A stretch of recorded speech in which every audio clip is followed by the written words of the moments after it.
So in this video, we're down to number 6, and here it says, create a graph comparing the appropriate measure of central tendency for the two groups. So if we think back on the last video, they were fairly normally distributed. Think back to our what we learned about mean, median, and mode, and mean is our default, and so that's what we want to use if we have a normal distribution. So we'll make a graph with the mean. All right, so here we are back at the data set, and we wanted to make another graph. So we're going to come up here to graphs.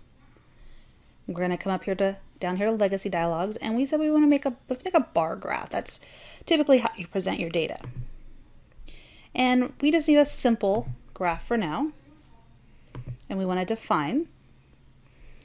So here we want to do another statistic, and we need to put our variable in here, and that variable is going to be speed, our dependent variable.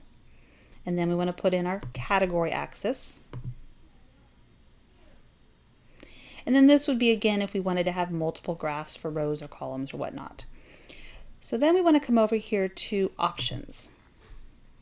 And we want to display error bars. So confidence intervals are definitely